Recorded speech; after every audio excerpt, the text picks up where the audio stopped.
Hello everyone, and welcome to the Narcissistic Abuse Recovery Care Network. I'm Dean, the host of the N.A.R.C.N Network and channel, and also the host of the Unmasking the Narcissist channel. We are going to be doing episode 198 on the N.A.R.C.N Network today, and the title of episode 198 is Are You Married to a Narcissist? Now, this is going to be part 1 of episode 198, and what we're going to be talking about in this episode is whether or not you're married to a narcissistic husband. Now, this can also apply to if you're in a relationship, a serious relationship with a narcissistic individual. It doesn't necessarily have to be an actual spouse or a husband. It can be anybody who's in a relationship with a male who they may be concerned about being a narcissist, and that's what we'll talk about here in this particular episode. Excuse me. So, are you married to a narcissist? Well, there are some basic ways that you can tell this, and really, honestly, this goes as well for females as well, too, what I'm about to say here. It comes down to how is your repartee with that person. Now, anybody who is in love with you, anybody who has respect for you, anybody who is coming from a source of validity and truth with you is going to be as straight up forward wise with you as they possibly can be. And of course, a vast majority of people conduct themselves exactly this way within the confines of their marriages or their relationships.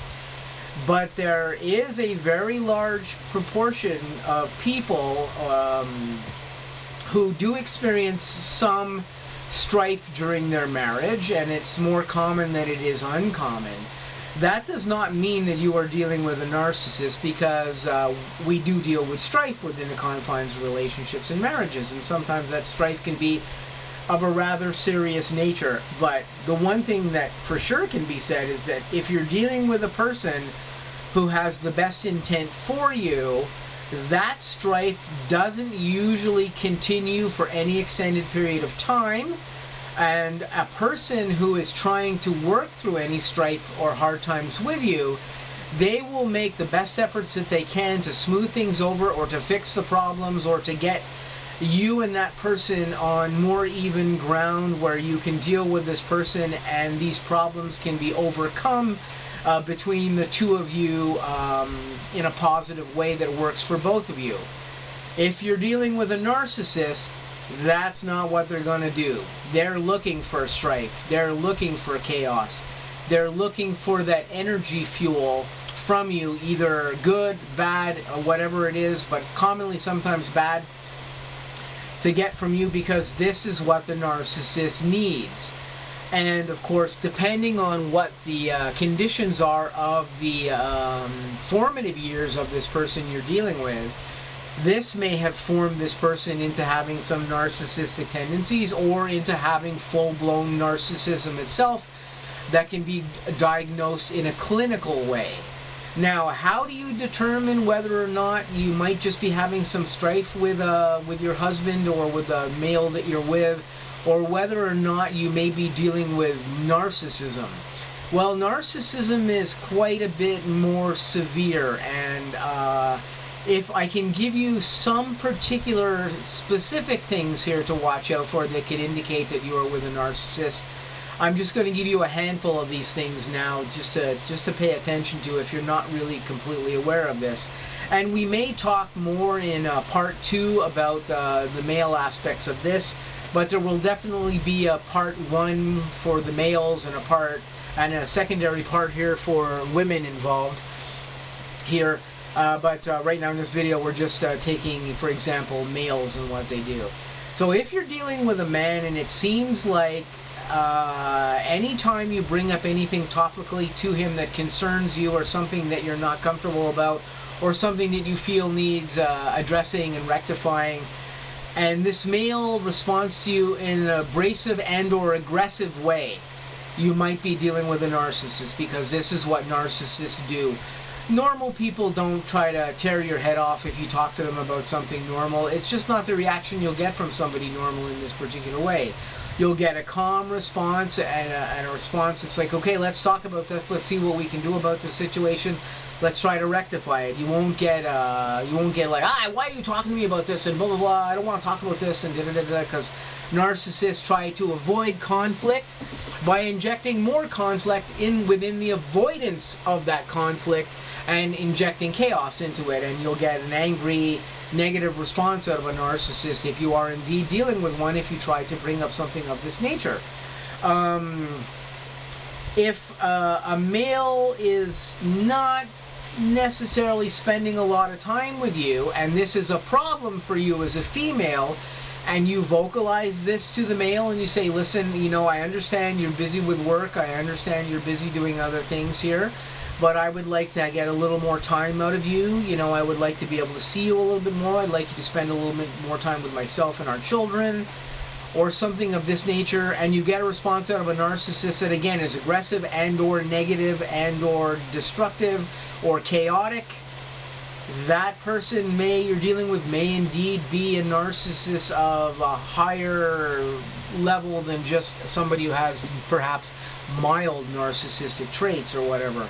That is a narcissistic type of response you would get out of them. Again, if anything is going on with a male that seems like you're having trust issues with them, you're not sure where they are, you can't find them, you're not sure what they're doing. Good couples and good married couples and even just couples in general usually have good communication. They know where each other are because they're concerned about each other. They want to know what each other is doing. They're like if somebody is putting forth the type of energy towards you where you're not sure about them, their behavior, you're not sure where they are, they disappeared for a period of time, you're not sure what they were doing at that period of time, you could be dealing with somebody who might have some narcissism in them, or some narcissistic things going on with them. Again, you'd have to research further to determine what these are. But you should kind of know where your spouse is, you know, maybe not minute by minute or hour by hour, but, you know, if you were involved with them or married to them or in a situation where you're living with them or something of this nature, there should be some repartee between the two where each of you know where the other one is, especially if you have children or any associated important things like that in your life. So you need to watch out for that. Any adverse behavior that seems strange. I've had a few people off my N.A.R.C.N network talk to me about their husbands doing some strange things. Of course, we know with narcissistic behavior, one of the things we have to watch out for is conductivity disorder is part of narcissism almost 100% of the time, because narcissists just have poor conduct within the confines of their narcissistic disorder. If you see poor conduct out of the person or out of the male that you're with, whether it's your husband, spouse, whatever your link to them is, question that. You know, if you see the behavior as being too extreme, too imbalanced, if they seem to be getting in trouble too much with the law, getting in trouble with things that they shouldn't be doing. I've had examples where some females on the N.A.R.C.N network have come forth and said to me, oh, well, you know, I got with this guy and we got engaged and we got married, and then I found out later on that this guy was doing dubious, weird things behind my back, like embezzling money from his company. And I found this out because the company or whatever went after him or something, and then the next thing you know, I knew that they were legally going after him legally, or they had the police called or whatever. Something like that goes on. Now, how is that part of conductivity disorder? Well, part of being conductivity disorder here comes from the factor that anybody with half a logical brain knows that if you're breaking laws or stealing or doing something that is not right in the world, that's a no-no. That's considered to be behavior that you're not supposed to do.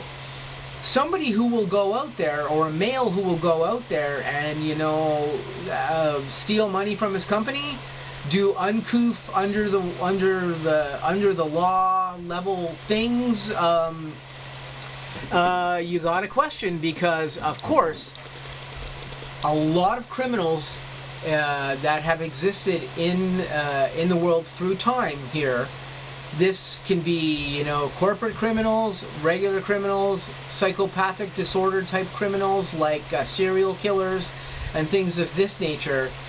They sometimes know that these crimes are wrong, but they do them anyway, or they have little or no empathy for the people who are around them. That can be the people who they work for in the company, and they do something like steal money from the company, or they do things of this nature, and they get caught, and they don't think about the consequences. Again, these are some of the key elements that we look for in a person who is narcissistic behaviorally, and the fact that they will try to get away with things like this.